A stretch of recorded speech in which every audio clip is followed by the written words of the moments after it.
Welcome to Sons of a Gun, a podcast about the DCU. I'm a son of a gun. I'm Alex Gunn.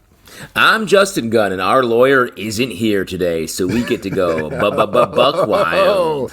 Here we go. We're going to be talking about Season 2, Episode 5 of Peacemaker, Back to the Suture. So if you haven't watched it on HBO Max, do go watch it. We're going to spoil it here, but I'll tell you what, not much to spoil.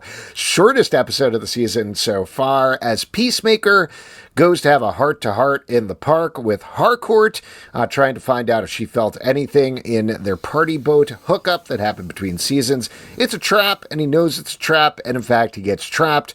Brought back to Argus headquarters, gets the shit beat out of him. Rick Flag reveals that there's a secret plan and a reason that he wants Peacemaker's portal, which we'll talk more about in a second. And then ultimately, this leads to Peacemaker leaving through the portal and closing the door behind him, so he has technically left Earth, the DCU, forever to go over to the DC2, where everybody loves him. Meanwhile, back in the DCU, the other things that are going on is Adebayo accidentally has a prostitution conversation, and we get the most Looney Tunes thing ever as Red Saint Wild hunts down Eagly, leading to the revelation that Eagly is, in fact, the Prime Eagle.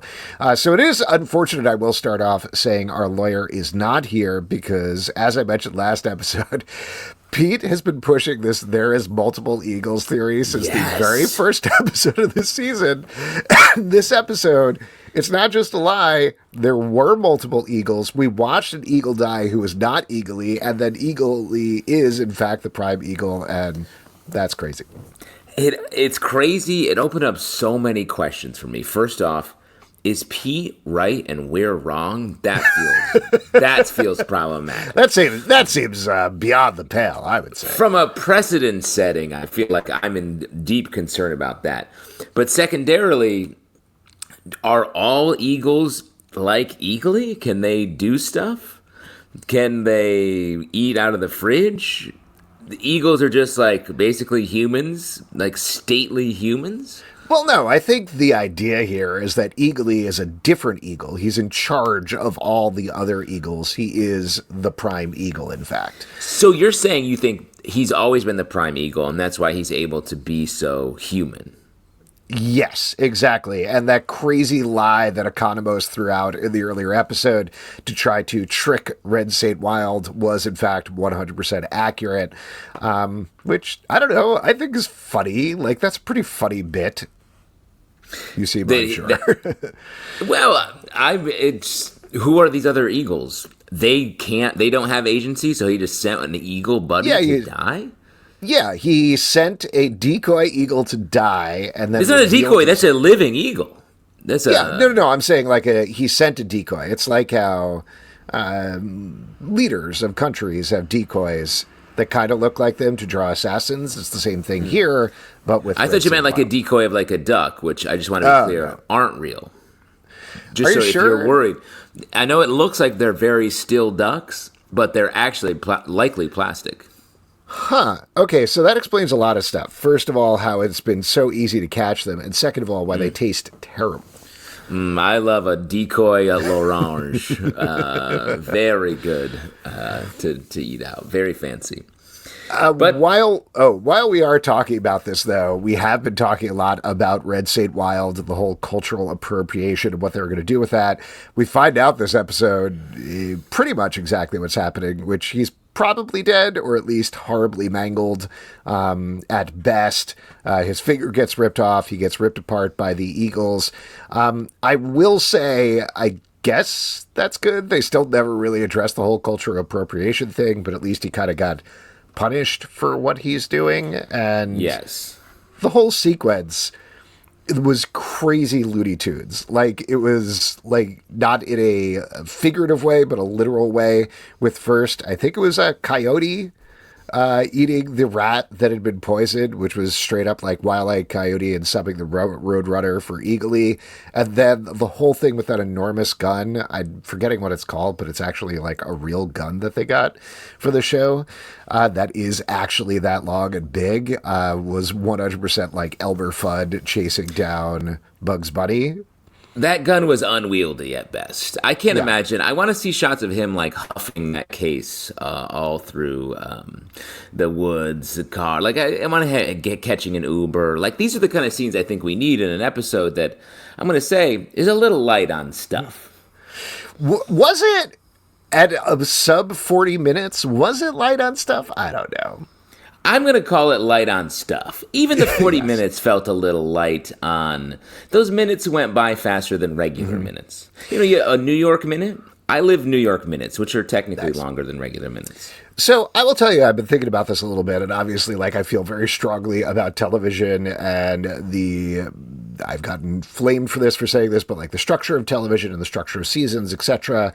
But I believe very strongly, like, and we've talked about this before, you and me, Justin, though I don't know on this specific podcast, about how the joy of streaming I have always felt is you can do episodes however long you want. You don't need to have this like 45 to 50 minute structure, even though 45 minutes traditionally has been how long drama is, and there's rhythms and reasons for that in terms of how they put together a script. But like, if you're just going to do a half-hour episode, that's fine. And if an hour and a half episode, I guess that's fine as well. Like, there doesn't need to be consistency in a season. So I will laud Peacemaker for that, in terms of not feeling like they have to hit 50 minutes just because that's how much a drama episode runs in the streaming era at this point. But at the same time, like we talked about the last episode, not a lot happened the last episode and not a lot happened this episode. At the very least, I think they could have smushed these two episodes together and gotten through things much quicker to the point we all know they're going to get to, which they get to at the end of the episode, which is Peacemaker going over to the DCU and traveling through that portal. Yeah, this has such middle of the season energy, like the dip point as you get out of like the setting up the cool stuff for the season and then getting to the cool stuff at the end of the season. This is literally these two episodes are the middle episodes, and they are the ones where you're like, oh, more should be happening here. We need a spike of something in here rather than just reaffirming ideas that we already know when it comes to Harcourt, Peacemaker, and everyone else, basically. The only real new fact is that Sacha Bordeaux has robots. She has robot stuff. Yes. Well, you, like we talked about, big fan of Sacha Bordeaux, and in DC Comics, she is a cyborg. She was not originally a cyborg when she was introduced, but not to get too in the weeds here, there's this whole event called Infinite Crisis that happens that she was very much involved in, and part of it is this satellite created by Batman called Brother Eye starts activating these sleeper agents called OMACs, which basically turn them into like people with robot skin stuff on them in order to take down all the superhumans in the world. That happens to Sacha Bordeaux, but she is strong enough to fight back, and she becomes an OMAC on the side of the good guys and is very instrumental in taking down Brother Eye. Subsequently, she takes over an organization called Checkmate, which is related but not the same as Argus. They're sort of like literally a check on Argus at certain points, and she has remained a cyborg in the DC universe. So, like, not to get too in the weeds, that little... Sorry, Alex, we're in the weeds? Yes, we're very much. This podcast should be called In the Weeds, 100%. But I do wonder, like, my brain did immediately start going on this tiny little detail about, like, oh, yeah, she actually is a cyborg, which I don't think in terms of this episode means much more than, like, oh, cool, fun detail about her. We get a joke from Economos, and this shows why Rick Flag is relying on her so much. That there has been an overarching plot in the DCU about what do we do about all these metahumans that ran through, not Creature Commandos, but sort of like in the fallout of the Suicide Squad and Creature Commandos and Peacemaker Season 1, going into very much, they had those discussions in Superman, they've had those discussions in this season of Peacemaker as well. So it does make me wonder if, like, the whole cyborg of it all is pointing to some sort of Brother Eye, OMAC type thing that might happen in the future of the DCU. That's really interesting, and I wonder how that plays into I'm thinking about how that plays into the larger themes of this season, because it does feel this has been like an emotional journey for Peacemaker himself. It feels like looking at past sins, dealing with the things that you've done in the past, and moving forward.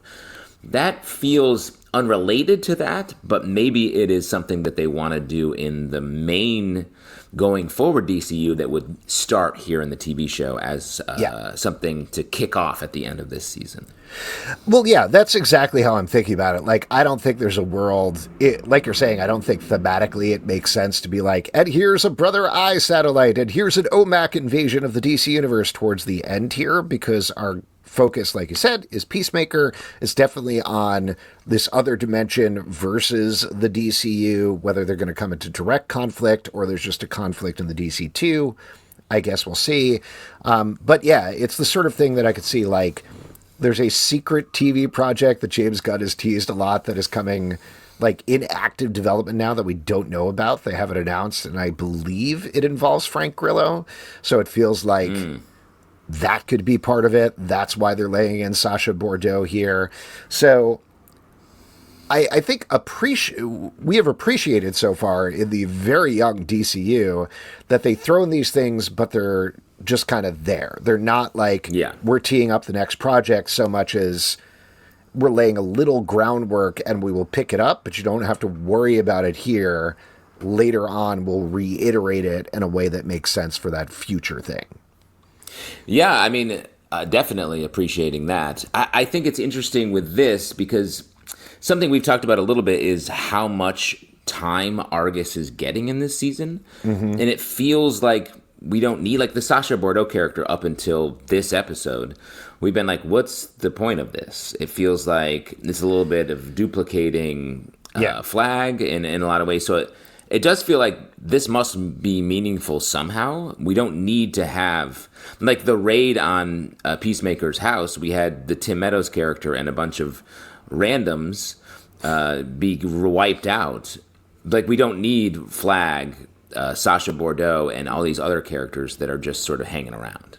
Well, and I'd agree also, including this episode, even with the cyborg reveal, that we don't get much more about Sacha Bordeaux other than she is upset that Rick Flag beats the crap out of Peacemaker, and then they seem to have a flirtation after that. So maybe there's a romantic thing going on. I don't know. But, like, there's not much going on with this character as of yet. Definitely. And even the romantic thing, I was like, okay, the show is telling us this, but it doesn't mean anything yet. I'm sure it will be about something, but what? Rick Flag is Peacemaker's antagonist because Peacemaker killed Rick Flag Jr. But, like, and we get the funeral at the top of this episode is the cold open, and it feels like we're really putting it out there and using that to call into question Harcourt's whole thing.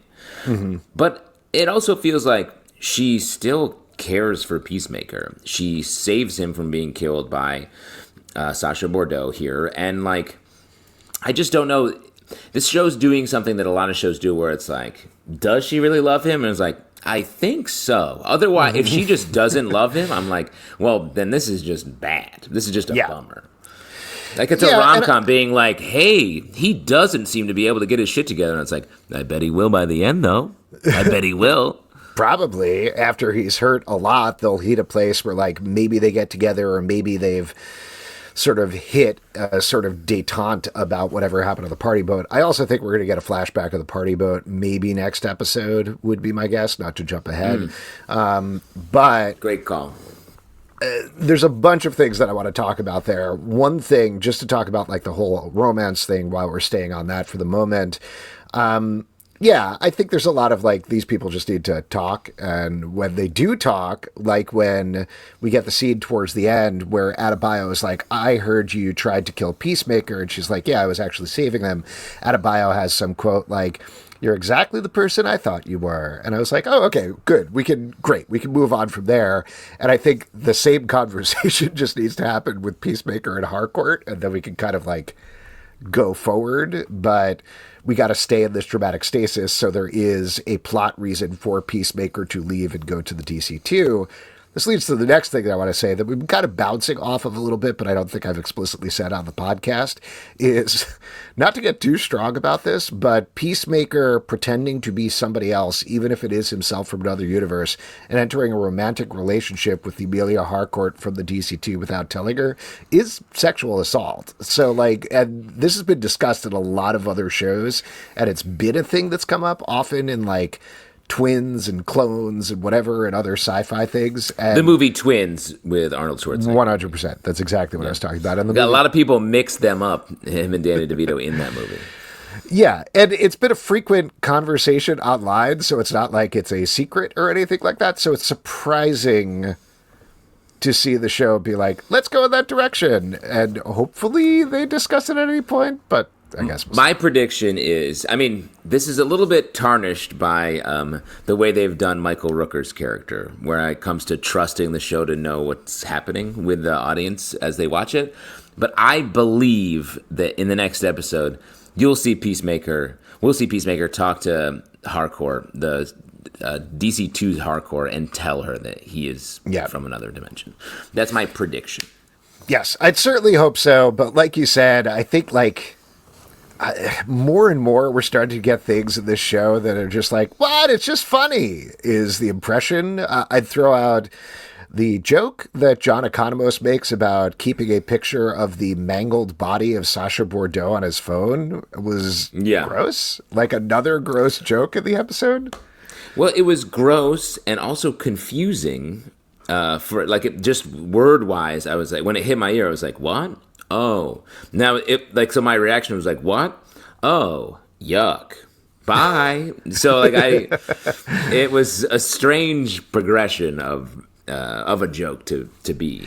Well, particularly because not to keep jumping all over the place, but particularly because I think a lot of the stuff has crystallized this season with John Economos, like the thing about him saying even meeting eyes with another person is an act of heroism. I was like, okay, that's a funny thing that also gets to a character thing that is very specific about him being like, fuck, at the end of the episode when they're all going to save Peacemaker from the other dimension. Like, rather than lumping on him for a bad guy, letting him be the one that is the mouthpiece for the humor works a lot better and gets to him being like, I'm owning my problems and trying to grow from them, but it's really hard for me. So the line after that about what, I don't control my brain was okay, but I'm not the one who made my brain. Right. That's good. But everything before that, exactly the reaction that you were talking about. So it's oh, good. No, I just wanted to jump back and talk about the Rick Flag of it all. And this is, again, a little segment we like to call In the Weeds. And this is the craziest in the weeds that you possibly can be. But they did reveal a thing that I feel like went under the radar in this episode, because certainly the first time I watched it, I didn't catch on to it. It wasn't until the second time that I really picked it up, where when he is talking to Bordeaux and Bordeaux is upset, he gives this whole speech, and I'll read some of it, but he's like, perhaps you want to say I'm too close to the situation because Peacemaker killed my son. I should consider recusing myself. Well, despite how it may seem, my priority is protecting the people of the United States.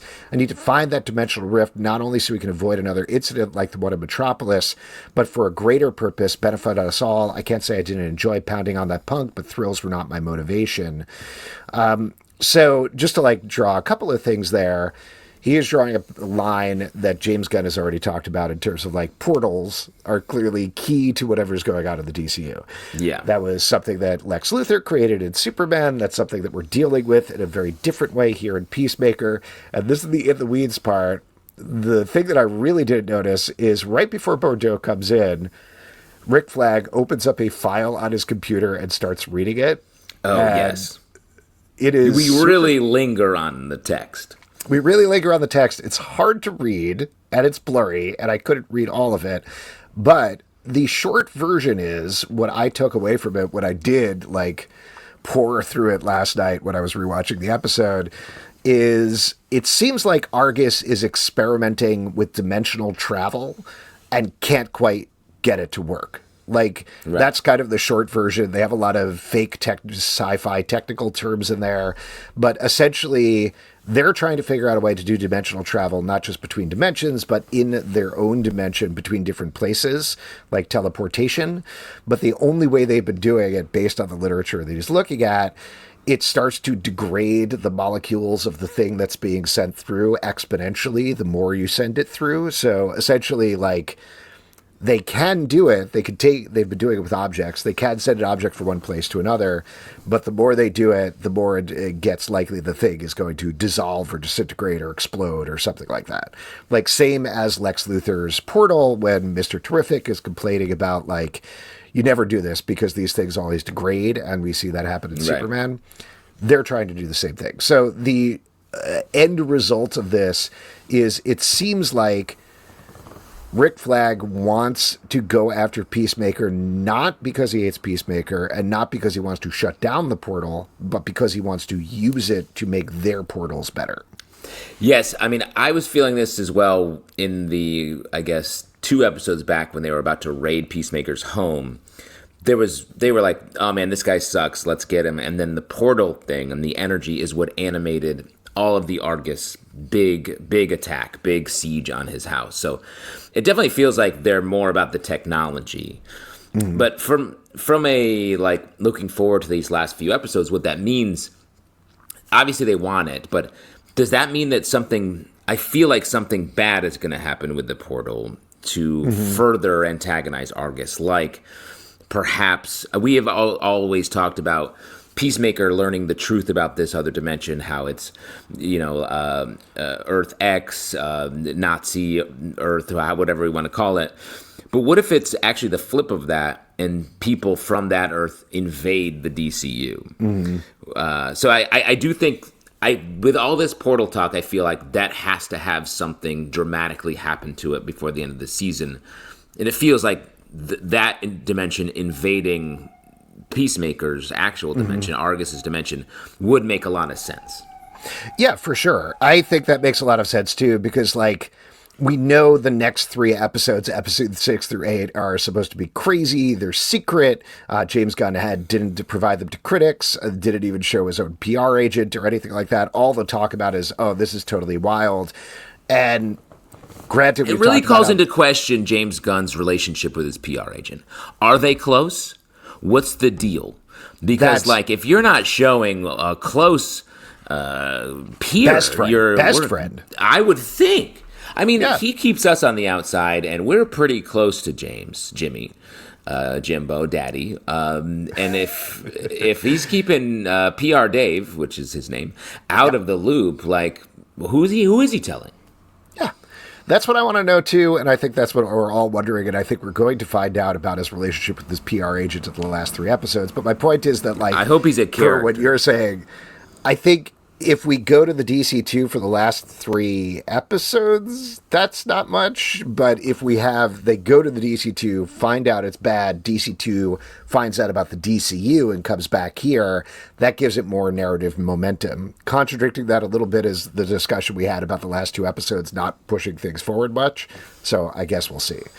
And then one last thing I want to throw out there, which is way too far in terms of speculation, but with this secret TV show that may or may not include Frank Grillo, I could certainly see it being like a dimension hopping thing, like Sliders, but in the DCU or something like that, so that they get to explore that whole idea of parallel dimensions a little more. Maybe he leads not Task Force X, Suicide Squad, or Task Force M, Creature Commandos. We get a third team there, like, what was Rip Hunter's, not the Legends of Tomorrow, but like Rip Hunter's is like the Time somethings. Yeah. Time Masters, is that it? Time Masters, I think, is right, yes. Yeah. Which is not exactly the same thing, but I could see them doing something like that. Like, maybe that's even what the Booster Gold TV show became. So you have Booster Gold leading a team through different dimensions to explore them working for Rick Flag. I don't know. I'm just throwing stuff out here. And not to big up a theory that has literally no grounding anywhere, but that would make sense. The way that James Gunn has talked about this makes it feel like an out-of-the-box idea, which is what that is, where they could have a ton of guest stars, lots of stuff happening all the time. Uh, oh, and dogs. And that's the thing is we could do it like Dog City style, like Jim Henson's Dog City, where they're all puppets. They're dog puppets. Everybody knows exactly what I'm talking about. And Definitely, that's a good thing to keep in the podcast, both the dog barking and your explanation. Because that's what we had planned there. yeah. Well, what else should we talk about? Or do you want to say anything more about this theory now that the dog has gone down? Well, no, I think that I like it. I will just say I think it's a good theory, and it helps make sense of a lot of this stuff, because at this point in this season, there's so much stuff. We were very positive about the emotional heft of Peacemaker's story here and the story of this second season for the first like 3 episodes. And now we've gotten into a place where the show is putting so much emphasis on not that and other things. This episode I felt like was better about bringing us back into Peacemaker's story. And I did think the beginning of this episode was really good. I liked that scene. But it feels like they're shifting off of Peacemaker for a reason. And the reason is not clear at all right now when it comes to the Dimension stuff, the Argus stuff that we're talking about. So maybe that tends to give me a lot of it makes me want to believe what you're saying. A couple of things more specifically about the episode I'll throw out. First of all, in the scene where Peacemaker visits Harcourt, this has been consistent over both seasons of Peacemaker and the Suicide Squad, but I forget this. I like the fact that he's competent. Like, he is actually good at doing this stuff, the way that he hides. He knows it's a trap. He figures it out. They let him do it because, like, he's kind of a dumb oaf of a guy, so you would expect that he would just walk up and get trapped or fight back, but he knows what's going on, and he is good at doing what he does. So I appreciated seeing that. And that whole scene, too, like, there are a bunch of fun details. Tim Meadows, always very funny, just eating a snow cone. Yeah. Big bites cute. Out of the Big bites of the snow cone. Great nickname so that for was him, Big Bites. Yes. So that was a fun scene. And there was something else about Peacemaker specifically I was going to throw out, but I don't remember. Well, just on that, I do think that it seems so foolish watching this and being like, yes, have him be good at this. This is the thing he does. And let him be dumb about other stuff, or even be dumb while he's doing a thing he's good at. So many other shows and movies are like, this guy's funny. Let's make him bad at everything. And it's like, he doesn't need to be an absolute failure at every part of life. People could be good at stuff and still funny and failing at the same time they're succeeding. It's actually much more interesting. Yeah. What else? Oh, the other thing that I was going to throw out there, this is just a little thing that I'm sure everybody caught on, but when he eventually does go to the DC2, very nice shot of him finally getting a jetpack. That was something that he wanted in season 1. Him flying with the top trio and Eagly. I also, by the way, liked that he was like, oh, this is Eagly, my sidekick Eagle, and Keith was like, sounds good, let's go, which establishes that Eagly is not in that dimension, but also just rolling with it and going forward. Very fun. But the kaiju that they're attacking is the same kaiju from Superman, which I assume partially was like, we could reuse the CG model, and it's just like, people will recognize this, but it also does raise some questions in my mind, at least about like how the timelines are lining up in the DC2 versus DCU, but I don't know if that matters. Yeah, I mean, I doubt there's going to be a larger connection drawn there outside of the fact that, like, look, it's the thing you already sort of know. But yeah, I like that. We get some sick November rain over the course of a lot of this, which is a nice needle drop right in line. And while we're talking needle drops, I do want to say, I feel like I've been watching the opening credits for each episode as they come, not skipping past it. And honestly, it gets better every week. It gets better every episode as a way of reminding us of what's happening without having to do an exhaustive previously on. It's such a nice emotional way to do it, as opposed to being very explicit with like, here's the thing with this dimension. It's a little weird in some ways. Like, we get the vibe from the opening credits, and that carries us into the episode in a really nice way.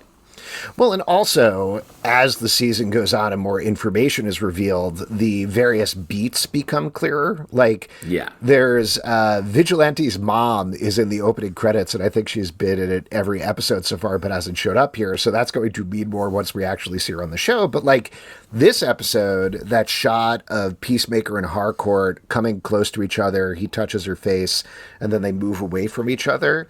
I was like, oh, that is very affecting now that I know the way the season is going. 100%. One other thing I wanted to ask you about, which I have not noticed at all, but people online have noticed, they change the credits every episode. Like, there are slightly different shots based on who they're focusing on in the particular episode. And I gotta be frank, like, as much as I appreciate that effort, I don't know why you would do that despite the discussion we just had, because, like, I haven't noticed it at all. Well, especially it being, I haven't noticed it either. It being subtle enough to not draw our attention does make it feel like a subconscious play. And I guess obviously they know that some people will notice who are exhaustively rewatching. But if it... Not me, who paused on a computer screen, on screen, zoomed in on it, and then transcribed it, you know? Well, that's what I'm saying. Those losers. You a freak. And if you, a freak, isn't noticing it, then who's it for? Is it meant to slide under the radar? I don't know. Maybe it's just for them. Maybe it's one for them, you know? Really nice. Yeah. What else in the episode? Any other things we should talk about? We didn't really talk about the vigilante Adebayo thing. I thought that was fine. Yeah, it's fine. Not much happens there, really. He says, maybe I can meet another me in there, which makes me think, oh, that happening for sure. 100%. Or he's dead. Like, either he meets another him in there, and they're exactly the same. That's my theory. Or he's 100% dead in that dimension, which I think is the popular online theory. I know a lot of people were affected by him crying in the episode, and his whole thing is that he's even, and he has some line in the first season about, like, he doesn't have human emotions the same way other people do. So I'm sure that did affect people. For me, I was like, all right. That also read as, like, a joke to me, because he's so sad because his best friend, who actually doesn't care about him and is actually best friends with Eagly, left for another adventure without him. So maybe that was not for me. It's a tough character because almost everything he says is a joke. So to flip pretty hard without a lot of run up into him being hyper emotional and meant to take it earnestly is a little tricky. But I mean, like, I believed the sadness. Whether or not what the point of it was a little unclear, I guess. What do we think about Michael Rooker? Like, is he dead? Those Eagles eat him? I think so. But it? Yeah. So, two things about it. One, I could totally see him come back as, like, towards the end of the season, same as Weasel in the Suicide Squad was, like, clearly dead and then clearly alive. You could have him be, like, mangled and coming back or something like that, and that would be totally fine. But also, this was a thing that they talked about on the official Peacemaker podcast, and I think we've talked about it here before, but I don't remember. I'll just reiterate it if not. So they had somebody else as Red St. Wild. We don't know who it is, but they shot most of, if not all of the scenes for Red St. Wild with this other actor. It wasn't working out. And they talked about it more on this most recent podcast where James Gunn sat down with Michael Rooker and was like, I don't know what to do. I'm going to bind here. You can come on set and help us out and have this small part, or we could just wait and you have a meatier part later down in the DCU. And Michael Rooker apparently was like, I trust you, whatever you think is best. And after talking about it, ultimately, because they were such a bind, apparently, with, like, they had to shoot this stuff really quickly and they needed somebody reliable, and Michael Rooker knows what he's doing on set. The agreement they came to is, like, he can come and do this, but they're going to put him in a ridiculous costume so that they can bring him back later on in another role in the DCU. So the implication of the conversation was, like, Yeah, they could bring it back. Red State Wild is done, like as of this episode, but Michael Rooker may or may not come back. They did make a joke about like the internet talking about this too much and how Michael Rooker has been cast as the Flash, which is not true. But that's at least what they're implying there. Well, I mean, that all sounds cool, especially for Michael Rooker. What a life he's living. But then it makes me think, like, what is this character was just then strange. Like, Yeah. what was the point? Like, we got like a couple jokes because of him from Economos in previous episodes. And this, he gets Elmer fudded out at the very end. Like, felt weird. Like, what a weird idea. It was just a through-line comedy beat for like 3 episodes or something, which I agree with you is weird because it seems like everything else is either currently tying into the otherwise strong central themes of the season or seems like they may pan out that way at some point. Certainly we got like Langston Fleury, who seems like just at first, like a joke-a-minute antagonist. Him giving that little moment of the episode where he passes by Economos after Economos books Peacemaker being like, hey, thanks for doing that. That to me indicates like, okay, they are bringing him over into the 11th Street Kids. And that's kind of where we end up with is he is on the side of right, even though he's doing this stuff. But to your point, to bring it back to Red State Wild's arc was like, I'm a culturally insensitive caricature and now I've been eaten by eagles. That's it. Like, if that's the point, if they're aware of how he's coming across, which up until now we haven't thought, I feel like it has felt pretty straight, not a character that we're meant to be like, that's not the whole point of him, is that's inappropriate. But even the way he goes out doesn't feel like it's a like, haha, see, he got his just desserts for being a cultural appropriation. It felt just like, no, he happened to die because he killed another eagle. Like, they've sort of, if the whole thing was meant to be a comment or a take, it feels like they haven't hit it hard enough on either end to make it true, make it feel that way. Well, let me throw out another thing on the Red State Wild bet that we haven't really talked about here. So something that cropped up over after the last episode when he draws that eagle symbol on the ground and then in blood on his forehead is that is pretty much almost exactly the official logo of the Anishinaabe Nation, which is a group of indigenous tribes in Ontario. They have a Thunderbird symbol. And there was a little bit of talk on TikTok from a couple of indigenous creators over there about like, hey, you got to register this, and they don't mention it anywhere in the credits. I will mention I wrote the Anishinaabe Nation to be like, hey, did they talk to you at all about this? And is this copyright infringement? And they got back to me yesterday, actually. Oh, wow. I talked to Marcy Becking, the director of communications for the Anishinaabe Nation and the managing editor of the Anishinaabe News. And she said that HBO Max and DC Studios did not reach out to them, but they also didn't see it as copyright infringement because it's specifically for the Thunderbird logo the way that they have it.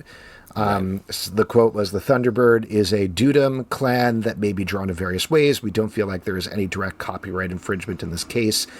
The reason I bring this up, and I'll say this on this podcast versus the news article I posted on comicbookclublive.com, which was hopefully more locked up with news, versus this, which is just opinions. Loose. I think it's weird that they didn't reach out. I think that's strange because it clearly is like the same logo very specifically taken from the Anishinaabe Nation. And the fact if they're having like a character who is Captain Cultural Appropriation and they're just making a joke out of it, but they didn't take the time to be like, hey, cool if we use this. And they clearly would be like, no problem. Sounds good. It's not duplicative. Like, that's weird. I don't know. Well, I feel like that is a case of cultural appropriation, technically. Yes. They appropriated the symbol to gesture toward that without actually doing the due diligence. And I mean, I guess we don't fully know until we see how this season ends when it comes to Red St. Cloud. But Red St. Wild. Sorry, Red St. Wild. But like, what is the point of this? If the point is a comment, then it feels like they should have really done that. it's sort of reinforcing the idea that maybe this is just a not fully thought out idea. Yeah. And we have spent a lot of time on that. Before we wrap up, though, any other thoughts on the episode specifically? Well, we do have Judo Master going into the other dimension, which I thought was an interesting thing. Mm-hmm. Not sure what that means. I wonder if, this is obviously speculation, but we've talked about how it's probably an Earth X situation where it's all Caucasian people, either Nazis and or the Confederates have taken over the DC-2. And I threw out there the second Adebayo walks in, she'll be like, oh no, which might still happen since they're heading there. Yeah. But I feel like the same thing with Judo Master. So given that Judo Master and Peacemaker have been so at odds, he's going to want to listen to Judo Master even less than he would Adebayo. So if they do go in that direction, Judo Master being like, hey man, this is a racist dimension, that gives us at least a little bit of time of Peacemaker being like, no, leave me alone. You are my enemy. Get out of here. While it causes a seed of doubt to grow in him versus Adebayo telling him, he'd almost immediately be like, oh shit, okay. And then we kind of move on from there. Yeah, it actually maybe lets them play the reveal for the comedy of it a little bit more, rather than the earnestness that two friends would have about like, hey, this is really damaging to me and you and us being here. As opposed to Judo Master can be like, we can see him get fucked with a little bit, essentially. Yeah. And I like that. I like them actually developing Judo Master beyond being silent judo guy, and that's pretty much it. Cheeto dust. Cheeto dust guy. Cheeto dust, yep. But yeah, I don't know. It's a fun actor, and I liked him tearing into Tim Meadows' character as well and saying he was literally going to rip off his penis. Fun, raunchy joke. So yeah, happy to see more of him. Anything else? Or shall we... Yeah, let's not forget Manta Ray facts. Yep. At the very end, we get really... I have a question for you. This is going to be some crazy speculation. Is that going to pan out in any way? Like, are we actually going to have Vigilante's crazy animal facts somehow hit at the end of the season, and something that he knows about animals will actually pay off in some way? I think so. Either his knowledge will finally come through when he gets one right in an important moment, or the opposite, his lack of knowledge will come through and save them or screw them at the very end. I think it has to. This is the third time I think we're seeing it, and granted, this was in the post-credits, but it does feel like enough of a runner that we're going to see something of it. Well, cool. Why don't we wrap up? We've talked about a fair amount of speculation, but as we head into these secret episodes, episode 6, what's the thing you want to see the most? What's your thought? We need to just push the action. This has been sort of a little bit, we've been coasting. We've been ghost riding the whip, as they say, just letting the car was all revved up, and now we're just in neutral, rolling down a hill. It's time to crank it back up, shift it back in gear, and move forward. And I think all signs point to the fact that the show knows that as well. If you're going to have a secret episode, it means something important is going to happen. So I think we're going to get all of those reveals. We're going to get at least, I don't think we get the answer to this next episode, but we're going to get a gesture to what Argus's intentions are that we speculated about earlier. Feels right to me. But this next episode, I hope, is all about Peacemaker realizing that he's in a bad place and having to not decide, but at least face the fact that he's probably in an Earth that seems cool, but is deeply fucked up. I'll throw out something I don't want next episode is the internet has been going crazy since they found out about these next 3 episodes being secret in terms of throwing out like what the cameos are going to be, that we're going to see Booster Gold, we're going to see Blue Beetle, Batman is going to show up, all of these other things. And we are, I'm sure, going to get some cameos, particularly from Superman, maybe from some other things as well. We certainly throw out some possibilities there, but like, I don't want the cameos to overload what happens in this. I don't want this to be a cameo parade for these last 3 episodes. The show, even with the knocks that we've been giving, has been doing a really good job of keeping it focused on Peacemaker and his emotional journey in this season, particularly on Harcourt as well. And I want to see that continue. I want to stay with that. That is the heart of this show right now, and bring that to a satisfying close. And frankly, I could care less if we see Batman or not. Same, yes. Especially Batman. I don't need a glossy, not important, just a showpiece cameo. Mm-hmm. If anything, I'd like to see a cameo that is either a great joke or something that is gesturing toward another thing. But just to see, like, Batman's cape drift by, I definitely don't need that. Yeah, totally agreed. If you'd like to support this podcast and all the podcasts we do, patreon.com/comic book club. Also, we do a live show every Tuesday night at 7 p.m. to YouTube. Come hang out. We would love to chat with you about Peacemaker, Apple, Spotify, Android, or the app of your choice to subscribe, listen, and follow the show. comicbookclublive.com for this podcast and many more. Until next time, Dad, come on, speed it up a little bit. Dad, please, but thank you for the lesson on eating a strange mouse. Like, always let someone take a bite first. I say.